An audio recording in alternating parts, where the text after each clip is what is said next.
Why, hello, friends, and welcome inside to League Unlock. Eric and Mark with you guys. Power rankings are rolling on in North America, and Mark is back for this one. We're hitting the top 4. These are the guys who, theoretically, based on these, should be going to the semifinals. We know seeding never actually works out that way, but these are the guys who should be the favorites to take home the LCS title in 2019. And coming in at number 4, it's the former gods of NA, but they were not gods whatsoever in 2018. The greatest Fortnite team in the world, Team SoloMid, coming in number 4. My confidence was not shaken last year heading into the summer split. I'm like, all right, yeah, One bad split. Disappointing spring. Yeah, the team needs just more time to get together. I'm sure we will see the Team SoloMid we've come to know and see all the time here in North America, see them win those championships and think, yeah, we're going to get them back. Sven and Mythy, they'll go to Worlds. Everything's fine. Nuh-uh. Didn't happen. They were better. They were better, yes, but not good enough and not even close to good enough for what you would expect from that roster. Team SoloMid need a rebuilding year, as strange as it is to say that now. They were maybe the 3rd best team in the playoffs in summer. Didn't go to Worlds, TSM, doesn't count. Didn't go to Worlds, no, it does not count. The big changes, obviously, BrokenBlade and Smoothie coming in, and oddly enough, I feel like if they made no changes, they'd probably still come in at 4th on the power rankings. I think so too. And I mean, again, we're talking about here the 4th power here in North America, and when you're looking at the strengths of this roster, it doesn't really change. Of course, you've got Bjergsen and Sven there. Those are your 2 guys that you're going to want to lean on to carry you to these victories here. But obviously, again, now as we talk about you were in 4th place with what would have been your old lineup, thinking, hey, Hanser maybe needs a bounce back type of year. Mythy needs to be more in sync with the rest of this team as far as communication and what the decision makings are here.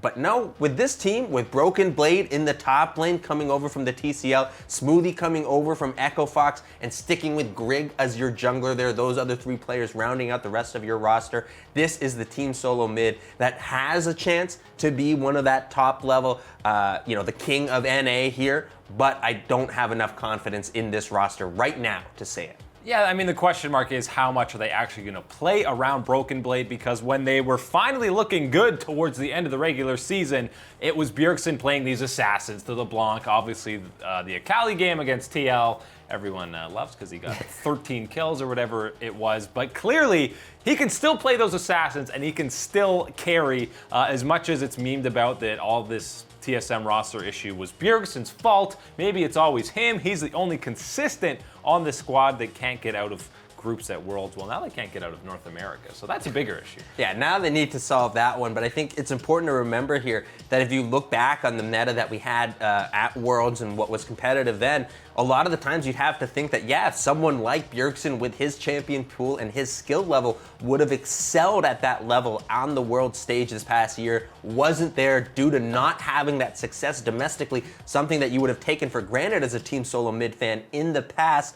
Now they need to buckle down, get it done. The region is obviously stronger than it has been in the past. There's a lot more talent on other teams around now, such as Team Liquid, such as you have 100 Thieves as well. Those are certainly the type of teams that will push the likes of a Team SoloMid to the limits here, even with the talented roster of a Bjergsen, a Sven there to carry you guys. TSM still needs more in this current day and age of the LCS. And maybe Grig, he was kind of middle of the pack jungler, as we said, aside from his smites, which, push him up to immediately the best jungler in North America. But other than that, his proactive early game, he's kind of, again, meddling in that middle pack. The main question mark is going to be BrokenBlade. How much does TSM play around him? Can he play tanks, depending on what the meta is? And can he, keep up with some of the best top laners in North America? Because it's actually a pretty darn talented pool at the top half. It really is. When you're looking at North America, one of the pillars of strength for the region certainly has to be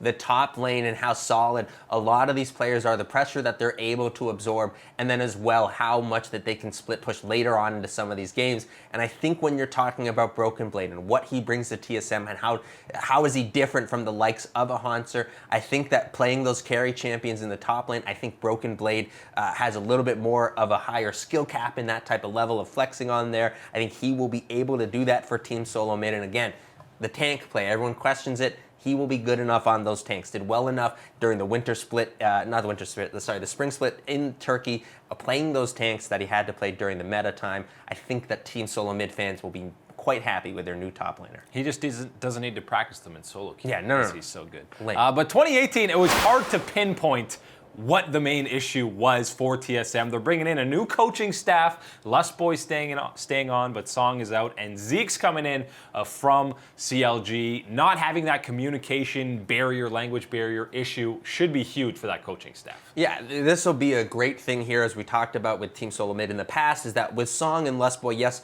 very strong minds in the game, know a lot about it, drafting, things like that. But obviously, when you have this language barrier, things like that don't come through, things don't get practiced when they should be, given the strengths of the meta, things like that. You know, TSM wasn't even practicing Funnel until about 2-3 weeks after we had been watching it in the European LCS just dominate. And they didn't do so well with it. Even when they tried it, they didn't work out so well. So this, I think, is a nice change here that needed to happen for Team SoloMid with this coaching staff. And I think if you're looking for a real specific positive here about the change to this coaching staff, I think that Zeke's will absolutely help Team SoloMid identify and develop their own identity and play style, not just copying the Koreans, not just trying to stall out for late game and win a fight off of Bjergsen. They will try to develop some type of style and skill on their own level here, and I think that's what's going to let them excel to the next level here in 2019. And bringing in Smoothie is a guy who people often